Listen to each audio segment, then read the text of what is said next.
Hello दोस्तों, कैसे हैं आप सब। आशा करती हूँ सभी अच्छे और स्वस्थ होंगे। पायल ठाकुर के इस चैनल पे आप सभी का स्वागत है। सभी को जय माता दी, हर हर महादेव। रोज की तरह मैं आप लोग के सामने बहुत ही प्यारा से चर्चा गीत लेकर आई हूँ। आप लोग इस गीत पे बने रहिए, गीत को अंत तक जरूर सुनिए, लाइक कमेंट कीजिए। अभी तक जो लोग मेरे चैनल को सब्सक्राइब नहीं किए वो मेरे चैनल को सब्सक्राइब कीजिए और गीत पे बने रहिए। हर हर महादेव लिखना मत भूलिएगा। बहुत ही प्यारा शिव चर्चा गीत है। एक शिष्या रहती है, वो बहुत दुखी रहती है। शिव जी से कहती है कि हे गुरु जी, मेरे किस्मत में इतना दुख किस कारण से लिखे हैं, क्यों लिखे हैं।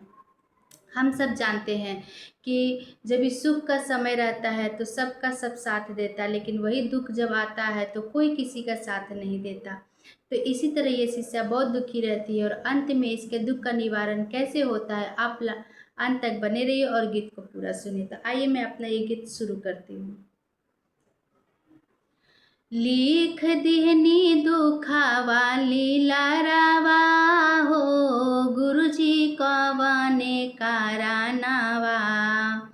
लिख दिहनी दुखावा लीलारावा हो, गुरुजी कवने कारनावा।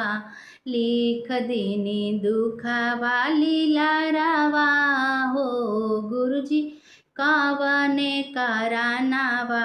लिख दिनी दुखावा लीलारावा हो, गुरुजी कावने करानावा। कवने करनवाए गुरुजी कवने करानावा। कवने करनवाए गुरुजी कवने करानावा। लिख दिहनी दुखावा लीलारावा हो, गुरुजी कवन करानावा। लिख दिनी दुखावा लीलारावा हो, गुरुजी कवने करानावा। लिख दिनी दुखावा लीलारावा हो, गुरुजी कवने करानावा। दुखावा के मारल हम नई हरे गईनी। नई हरे गईनी गुरुजी, नई हरे गईनी।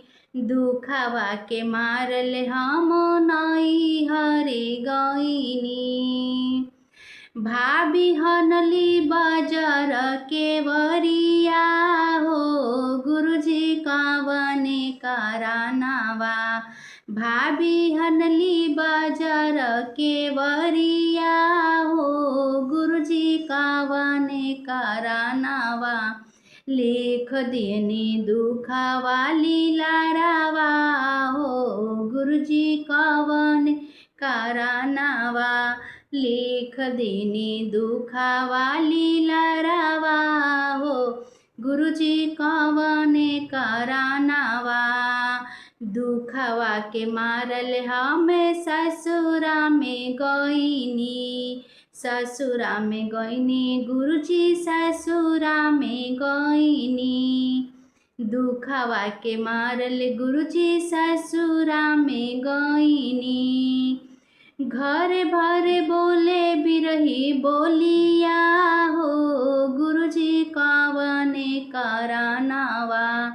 घरे भरे बोले बिरही बोलिया हो, गुरुजी कवन करानावा। लिख दिनी दुखावा लीलारावा हो, गुरुजी कवने करानावा। लिख दिनी दुखावा लीलारावा हो, गुरुजी कवने करानावा। दुखावा के मारल हमें सासू आगे गईनी। सासू आगे गईनी, सासू आगे गईनी। दुखावा के मारल गुरुजी, सासू आगे गईनी। सासू हमके कहेली बजिनिया हो, गुरुजी कवने करानावा। सासू हमके कहेली बजिनिया हो, गुरुजी कावने करानावा।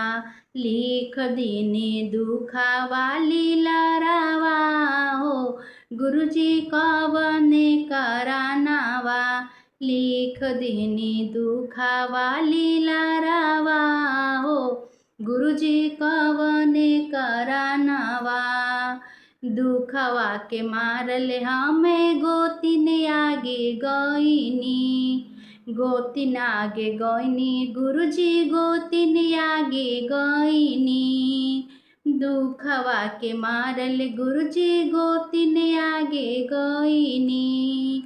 मारेली गोतिन हमरो तानावा हो।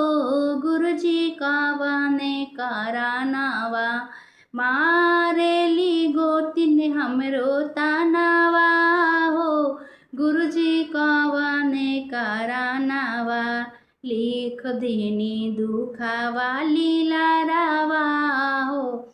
गुरुजी कवने करानावा लिख दीनी दुखावा लीला रावा हो। गुरुजी कवने करानावा दुखवा के मारल हमें चारे चामे गईनी।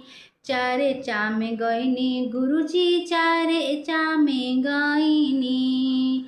दुखवा के मारल हम चारे चामे गईनी। शिव गुरु दिहले आशीषवा हो। मिटल दुखवा विपतिया शिव गुरु दिहले आशीषिया हो। मिटल दुखवा विपतिया कर शिव गुरु के भजनिया हो। छोरा माया के बजरिया कर शिव गुरु के भजनिया हो। छोरा माया के बजरिया कर शिव गुरु के भजनिया हो। छोरा माया के बजरिया। हर हर महादेव।